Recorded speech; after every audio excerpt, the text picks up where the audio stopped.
વડાપ્રધાન નરેન્દ્ર મોદીના સફળ નેતૃત્વના 12 વર્ષ પૂર્ણ થવાના અવસરે માંગરોળ તાલુકા વહીવટીતંત્રના માર્ગદર્શન હેઠળ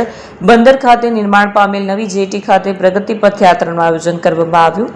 જેમાં માંગરોળ મામલતદાર, જિલ્લા પંચાયત ઉપપ્રમુખ, જિલ્લા ભાજપ મહામંત્રી,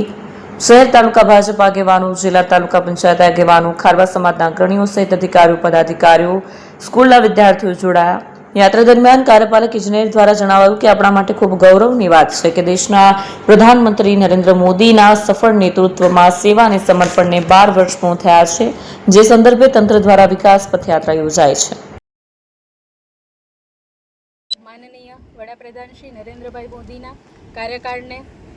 ઘણો લાંબો સમય, આશરે 12 વર્ષથી પણ વધારે સમય થવા જઈ રહ્યો છે, ત્યારે એમના સન્માન સ્વરૂપે એમની કાર્ય પદ્ધતિ અને એમણે કરેલા કાર્યો એના સૂચિત સ્વરૂપે આપણે એક પ્રગતિપથ યાત્રાનું માંગરોળ ખાતે આયોજન કર્યું છે.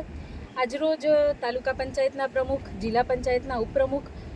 તેમજ વિવિધ પદાધિકારીઓ અને અધિકારીઓની ઉપસ્થિતિમાં તેમજ બાળકો અને આપણા પ્રતિષ્ઠિત વ્યક્તિઓ કે જે કોઈને કોઈ એવોર્ડથી સન્માનિત થયેલા છે, એમને આપણે આ જે જેટી ખાતે માંગરોળ બંદરમાં જે જેટી છે એના ખાતે પ્રગતિપથ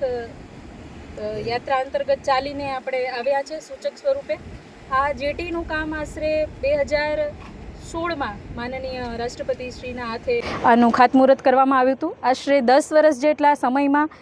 નવા ફેરફારો સાથે માછીમારોની સંખ્યા વધતા, બોટોની સંખ્યા વધતા આ પ્રોજેક્ટ છે એ વધારેમાં વધારે એક્સપાન્ડ થયો છે અને આવનારા ટૂંક સમયમાં આ પ્રોજેક્ટ પૂર્ણ થવા જઈ રહ્યો છે,